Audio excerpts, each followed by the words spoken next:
Hi, in this tutorial I'm going to show you how you can make this foxtail palm using Speedtree. For this project I'm going to use the following reference images. So, let's start. Here I am in a new scene. As you can see, I've already loaded all the materials I'm going to use. All of them were made using Substance Designer. Now, I'm going to start by adding a trunk tube generator. I'm going to set a length of 16 and an absolute radius of 0.6. Then, with the profile curve, I'm going to add more shape to this tube. And now I'm going to drag the bark material. As you can see, the material I made is not tiled vertically, so we need to adjust the UVs. To do this, go to the UV tab and here change the V style to absolute. And to make it match, set the offset variance to 0. Now we can add more shape to this tube, but we are going to need to increase the number of segments first. Here I set the distribution curve to max so that way we have a uniform distribution along the tube. And then increase the number of segments. Now, by going to the displacement tab, we can add some noise to this tube. With the U and V parameters we can control the noise pattern.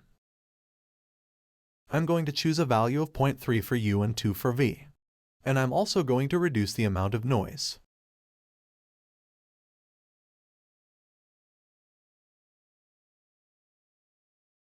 One thing I forgot to say is that you can also increase the horizontal tiles by increasing the U parameters on the UV tab, just like you see here.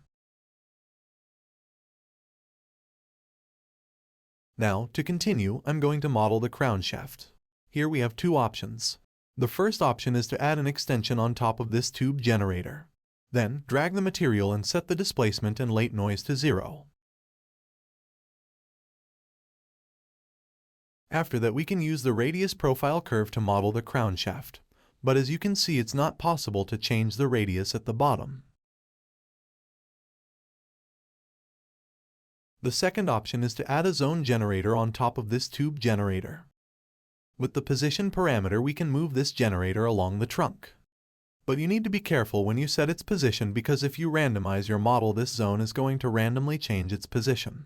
This happens because of the first and last values, so, to avoid this problem, just set both parameters to the same value and then set its position. Now I'm going to add another trunk tube on top of this generator. As you can see, even if you change the start angle or add gravity to the base trunk, this new trunk is going to follow it. Now we can assign the material. This one isn't tiled vertically either, so we need to do the same as we did for the base trunk.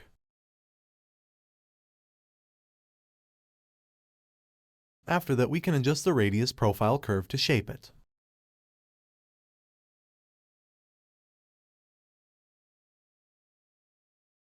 We are going to have some overlap in between, but we can fix that with the profile curves.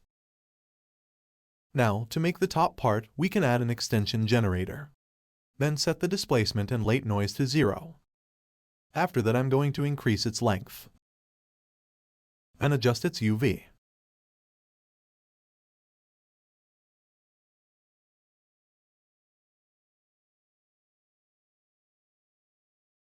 Now I want to add some gravity, but as you can see, it doesn't work. This is because the tube is completely vertical. So, we can add some curvature by using the parent curl parameters. And once the tube is not completely vertical you can see that gravity works. The final thing we can do is to adjust its radius profile curve.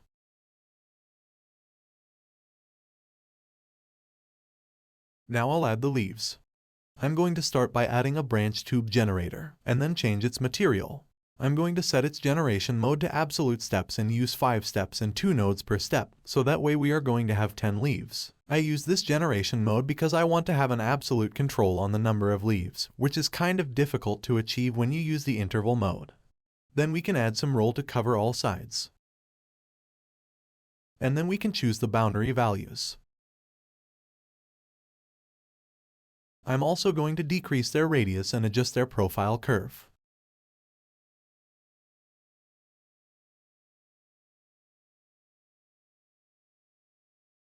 Now, to make the leaves point more upwards, we can adjust the start angle curve, just like you see here.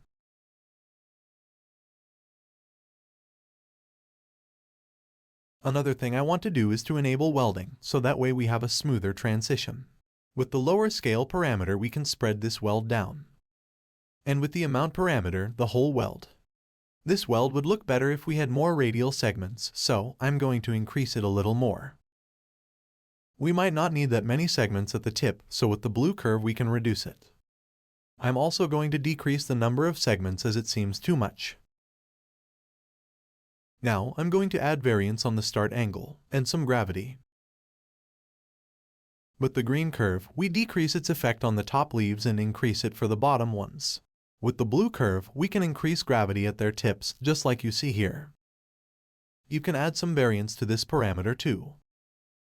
We can still add more shape by using the parent curl parameters. You can play with these parameters to achieve the look you want.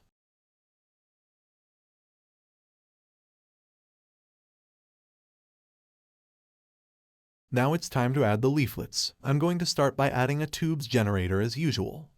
Here I'm going to set the number to 1 just to have a clear view. And then I'm going to set their radius to max. Now I'm going to add a frond generator on top. And assign this material to it.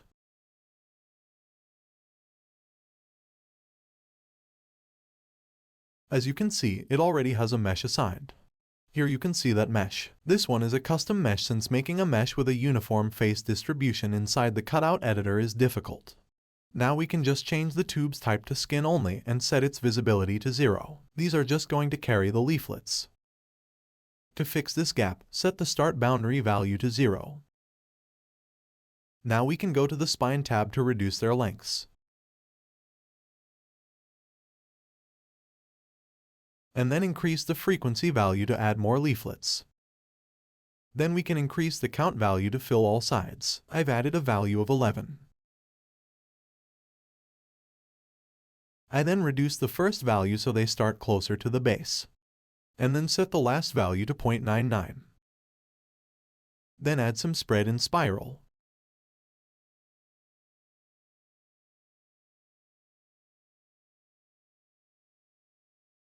After that, with the start angle parameter we can adjust the angle of the leaflets near the tip.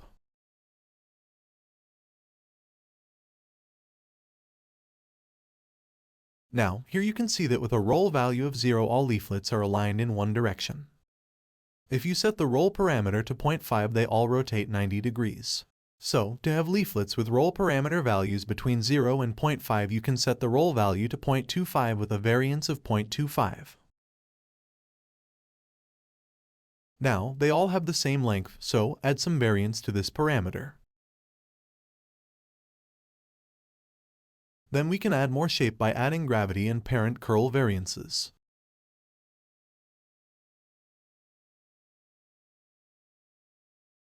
I made 2 materials for the leaflets, so to add the other one you can go to the Geometry tab. This second material is more yellowish at the tip, so I want less of this one. To do this, lower its weight parameter. To add more shape, add some variance to the fold, curl, and roll parameters. Now, I'm going to focus on just one leaflet. Here you can see it is too wide so we can reduce its width and with the blue curve further reduce its width at the base. And now the model is finished, we can now add wind animation. I'm going to start by using the wind wizard. All these parameters seem okay to me, so I'm going to hit OK. Now the first thing you may notice is that the crown shaft seems to move more than the base trunk. You can see in the generation window that the wind wizard added a wind level to this generator. To turn it off, go to the animation tab of the generator and uncheck apply. That way, the crown shaft is just going to use the shared wind parameters just like the base trunk. To go to the wind parameters, you can click on the fan icon. Here I'm going to set the strength response time to a lower value so we can quickly see how our model is moving at different wind levels. Now, the trunk seems to be bending too much, so in the shared parameters I'm going to decrease the bend for the higher levels of wind. Remember that this black line indicates the current wind level.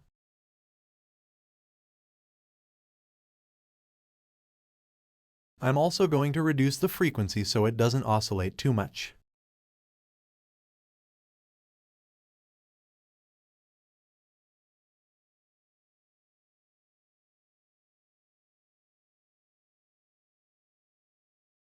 Now, here you can see that these two generators are assigned to the level 1 branch animation.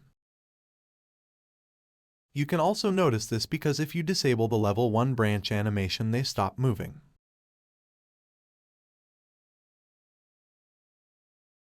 Here you can also see that the generator that carries our leaflets is assigned to the level 2 branch animation.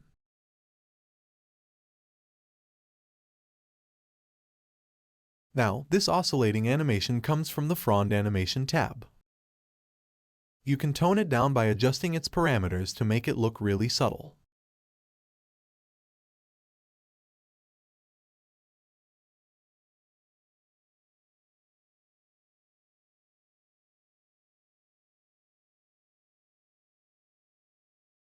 Then we can enable our levels again.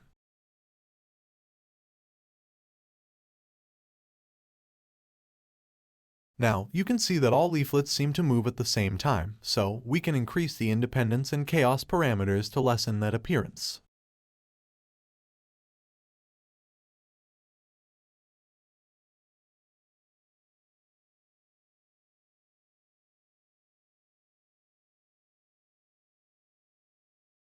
Now the animation seems good, so we can increase the strength response time back to its original value.